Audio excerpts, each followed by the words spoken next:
Hello, everyone, and welcome to our EdTech Team Online Teacher Leader Cohort Hangout on Air on our Learning Spaces unit. First, I want to say congratulations to all of you guys for completing the previous 5 units, your last unit, and this is a really fun one to end with. Learning Spaces. Tonight we have a very special guest, and before I introduce her, I want to remind you that you need to share your learning or questions that you have using the EdTech Team Online hashtag on Twitter. You can also use the chat to the side of the YouTube live event and ask any questions. Dominique is here in the back channel, and she will be answering those questions and jumping in to get them answered for you. So without further ado, tonight we actually have Cassie Knudsen, who is in White Bear Lake, Minnesota. And what's fun about this is that Cassie was actually in the very first teacher leader cohort that we offered. We were just figuring out that it was it started in January of 2016. And she is here to share her journey with Learning Spaces. So I'm gonna let Cassie introduce yourself first. Hi, my name is Cassie Knudsen, like Tracy said, and I'm a teacher in White Bear Lake. And I teach AP chemistry and general chemistry. And I've also kind of dabbled in the ed tech world through some different roles I've had as well. And I'm really excited to be with you guys tonight to talk about my journey with Learning Spaces. So the other fun bit of information about Cassie is that she's also leading a teacher leader cohort on this same topic with some teachers in the White Bear Lake area. So we're really excited to have her share. So Cassie, do you want to just share your Learning Spaces journey? Everybody in this course right now, they've been learning about space drivers and really thinking about their space and how it impacts learning. So it would be great if you could share your story, where you began and where you are now. Yeah, sure. So I'm screen sharing a presentation that kind of takes you through my journey. So this is what my classroom looked like in May of 2016 when I was taking the Learning Spaces course as part of the teacher leader cohort. You can see that I have very structured arrangement of my desks. And then there's just kind of a lot of clutter and chaos. And then my teacher desk, which is in the front there, which I'm actually sitting behind, which makes me wonder who took this photo, takes up a big part of the room. And it, for me, it ended up being a big barrier between me and my students, both physically, and then I felt like it kind of really defined, this is my role and this is your role. And so this is kind of where our classroom started.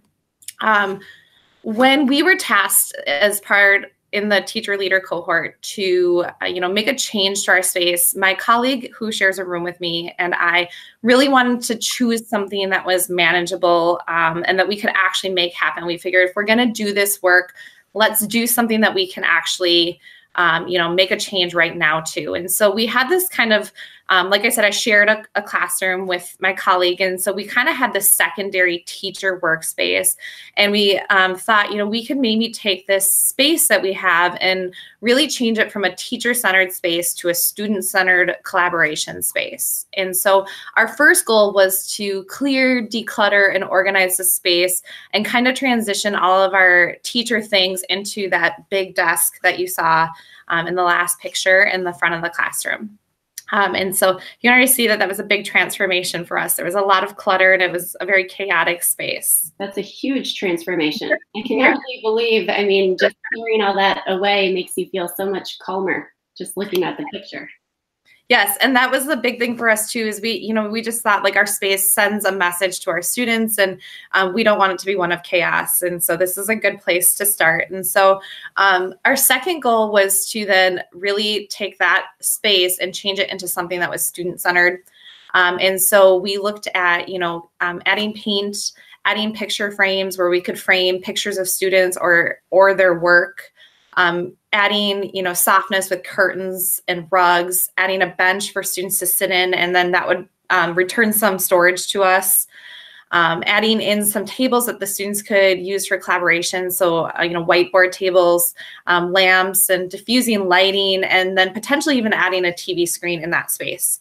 And so we like I said, we really wanted to actually make this happen. We knew this would all cost money. So part of our second goal was to send our proposal to our education foundation and our district center to request funding for the transformation.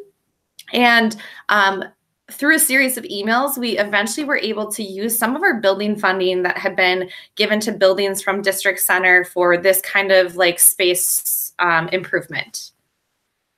That's amazing. Yes, yes. We didn't do the TV screen at this time. We didn't have enough to do the screen, but we had enough to do all the other changes. And so our space drivers for the space were really around the 4 C's. We wanted a space that would allow students to be together, to communicate, especially to collaborate, to do critical thinking and be creative. And so we kind of focused on those things as we were designing this space. This is our proposal that we put together. And so we painted, we bought frames and curtains, and we did some of the work ourselves to save a little money. And as you can see, our total was just under $600 without the TV screen, which is what we went forward with.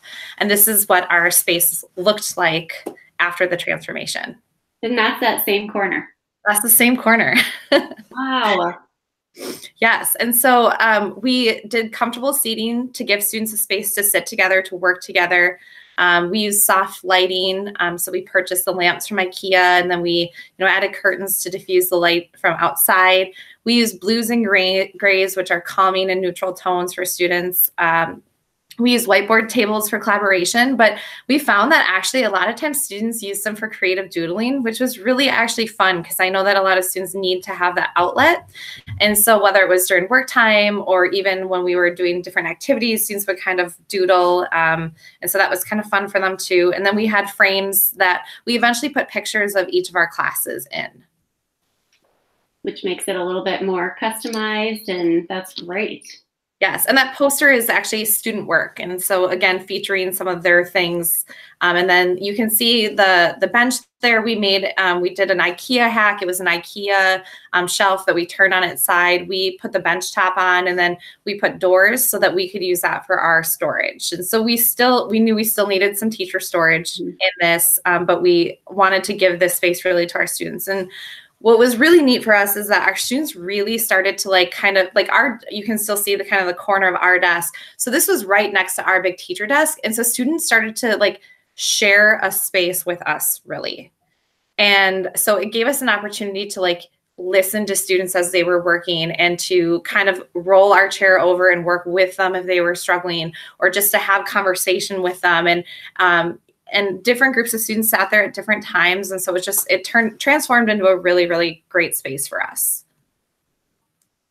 But Sarah and I, throughout the cohort, especially got this message of be empowered and dream big. And so we really wanted to do more with our space. And so we really wanted to tackle this big desk that we had that we felt was taking away from our students.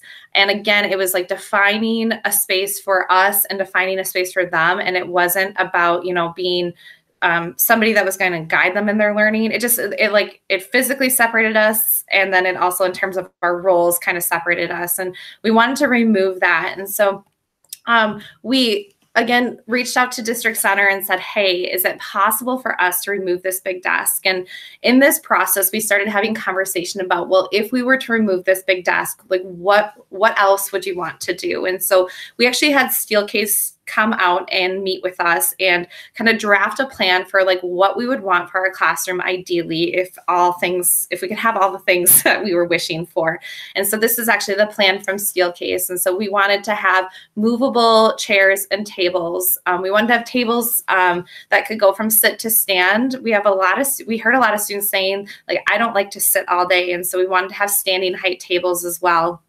We wanted to have some more comfortable seating, and then we wanted to have whiteboards and lots of space for collaboration and things like that. And so Steelcase kind of put together this proposal, and it honestly seemed like it was just not going to happen, but we were pretty persistent, and we sought funding from several different places, and eventually we were able to pull everything together, and we had enough funding to make the project happen. And so this is actually a picture of my classroom now. And so you can see the big desk in the front has been removed. And that was the first thing to happen. So I will say this transformation happened over like a period of time. And so my classroom looked relatively similar to what it did in that picture, but plus that collaborative space at the beginning of this year. And this is kind of where it is now at this point. And so we gave back all that space to our students, and now they have access to that whiteboard so that they can use that for their learning, for their planning, for brainstorming and things like that. And so this is, we moved all of the teacher space to this corner. It was really hard for us. We had to purge a lot of things, but there were a lot of things that we just didn't need to have in our teacher space. And so we also approached some like clever organization. Like I said, we use that bench. We have the storage underneath, and then we have one large storage cabinet for us to store, and it locks. And so for us to put our things in. And then Sarah and I actually created storage in the windowsill for ourselves as well. Our windows don't actually open, so it was just kind of unusable space. And so we created some file storage in the windowsill. Wow, that's a great idea. I think when you look at the teacher space, I think that's sometimes a very hard thing for people to give up, is their space in the classroom.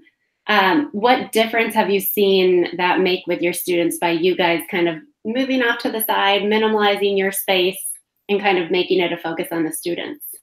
Well, that's what I think students feel, is like they feel like it's their space. It's not my space. And actually the cupboard that you see on the other side of the room is actually all for students. And so while it can lock, it's never locked, and it has supplies and resources in there for them.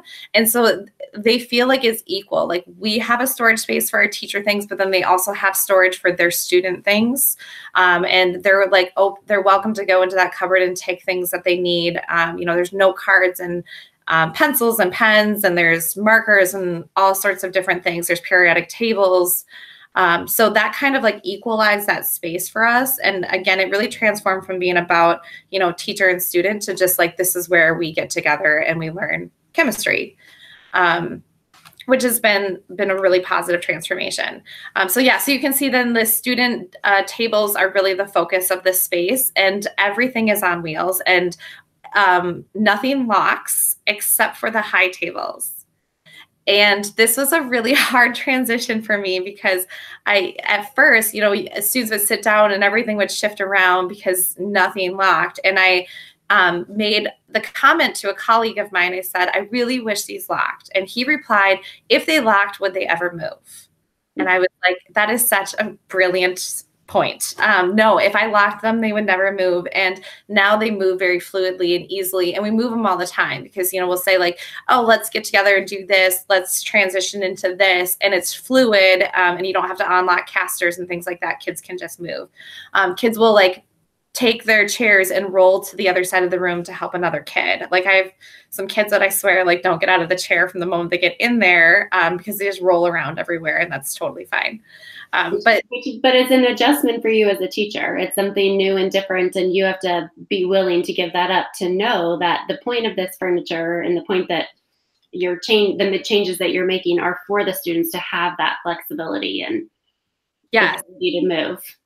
That was a big change for me because I kind of liked having the ability to manage where their bodies were, and that was like comfortable for me. And so like this was uncomfortable at first, and we really put in the students' hands to help us develop norms. And so one of the things that we first realized is that students were having a hard time actually moving chairs around because students were placing their backpacks next to their chair.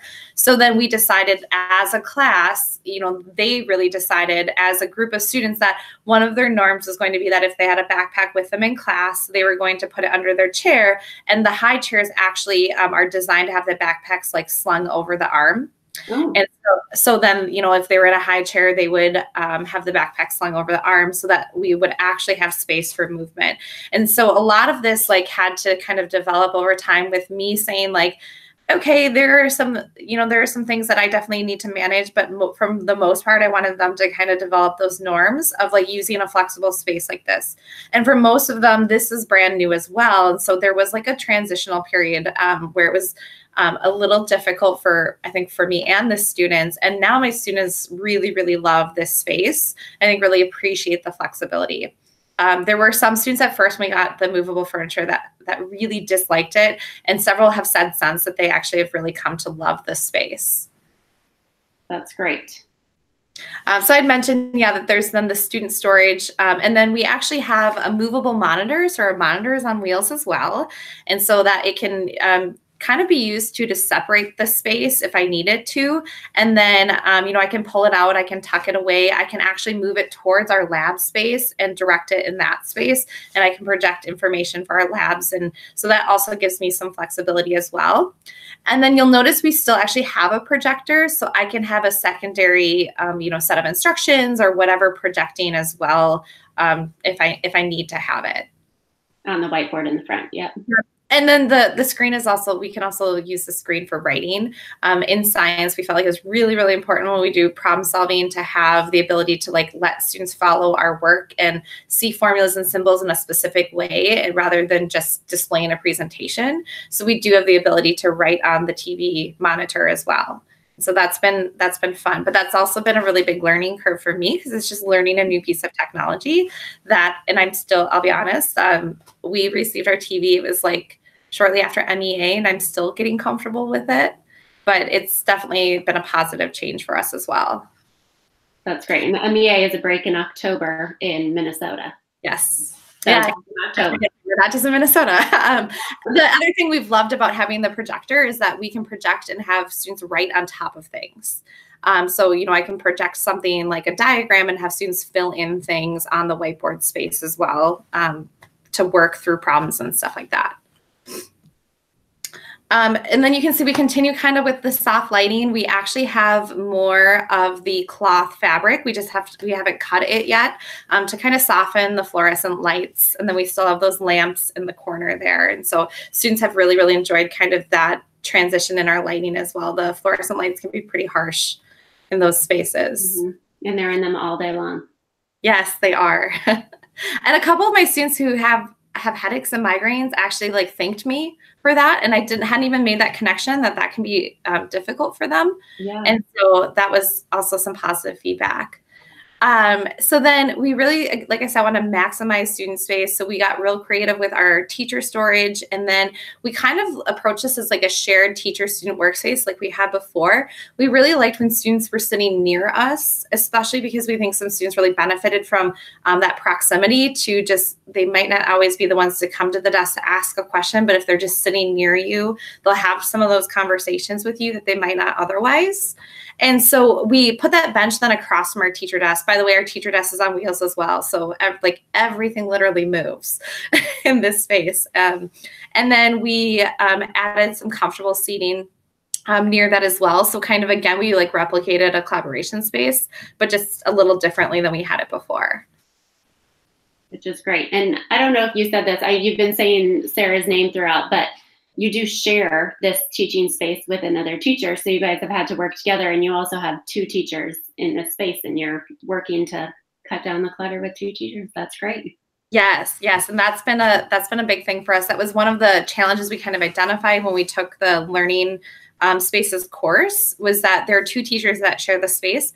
Sarah teaches astronomy. She teaches environmental classes and chemistry. And then I teach chemistry. So we have a lot of different preps. So there's a lot of different papers. There's a lot of different supplies. And so that's been something that we've been working to manage as we go through this space transition. But again, it's been a really, really positive change for our students. To that note, I actually teach two of my classes in two separate rooms throughout the day. And so I moved from my classroom space to two other rooms, and then Sarah's teaching in the room during that time, and then also during my prep. And then Sarah moves a little bit as well. So it's kind of crazy. Mm-hmm. But when we do labs, we often switch rooms. So my kids will come into this classroom space and from the other traditional space that they're in, and they'll work in this classroom space. And the dynamic in that change from one room to the next has been really cool to watch, because students have really I get to see what it's like for them going from a very traditional space with me as a teacher to this kind of space with me as a teacher. And I feel like I'm a better teacher in this space and I can facilitate learning very differently than I do in a traditional classroom. And they have given me feedback like you interact with us differently and more because like you're not trying to walk through rows of desks. Like you can, you know, and we can shift as you move through and we can kind of work together in different ways. And so they notice that difference when they're just in there for that hour doing a lab and kind of them working on the post-lab or pre-lab work in the classroom space. So that's been a really interesting thing for me as well. And so I wish that I could have them in there all the time. And they've mentioned that they wish they could be in there all the time, but that's just not our reality right now. So like I've mentioned, this change has been pretty slow. So it started in May of 2016 and here I am today.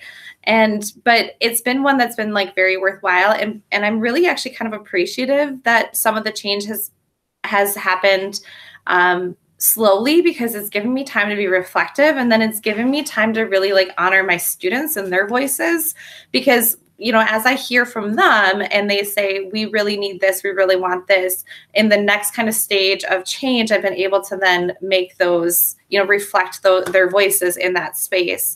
And I'm continuing to do that. So when I hear from students, well, we really like the lighting in here, I'm trying to, you know, make sure then, okay, then I'm going to cover the rest of the lights. And, oh, we really like this, but we really dislike this. And kind of as we're making these improvements to the space, we've been able to then include, you know, their opinion. So it's been a really, really fun process for us. And we're really, really excited about our space. I can totally understand why you guys are so excited because it is such a huge change. And I mean, if I was going into a classroom to learn, I would definitely want to be in near the new classroom with the new flexible furniture and better lighting and better colors and everything. So you guys have done a great job. And it's really fun to hear about this whole process of these are all the space drivers. These are the goals that people are making right now while they're in the cohort. These are the things they're thinking about. And you take that one goal and start small and then really start to think about what is your big goal and how can you start getting moving along on that goal. Will you talk, Cassie, just a little bit more about, you guys wrote to your education fund. Yes. To get some funding. Do you have any advice for people for finding, maybe they don't have an education fund, or if they do, best advice for getting the education fund to understand the importance of the changes that they want to make in their classroom? Well, so we used a lot of the resources that we got for the Learning Spaces course, and we just kind of advocated that this is change that's necessary for student learning. And, you know, looking at those space drivers and how our classroom space didn't fit these best practices for spaces. And so that was, I think, a good way for somebody who, you know, maybe is a little more distant from being in the classroom, you know, every day with students and understanding why space is important to kind of understand those things. And we started with our education foundation in our district, and, you know, we were able to fortunately stay more local. But Sarah and I also looked at a grant that Skillcase offers to classroom spaces. And so we just kind of started saying, like, okay, what funding is available first locally, and then outside of that for us to make these kinds of changes, because it is definitely out there. And like I said, we've been really fortunate, and part of it's persistence. I mean, we haven't had a yes answer every time we've reached out to even our local entities about getting funding for these things. But, you know, when someone says no, I love to ask the question, okay, then who else can I ask? And, you know, that's kind of actually how we got to that first space for building. We got building funds. Is I started with the foundation at the district level, and then when I got an answer that wasn't, you know, it was, well, this is great, but right now this is not something we can fund. I said, okay, then who else can I turn to? Are there other places that I can, you know, check? And I think too, having a plan in place was also really helpful.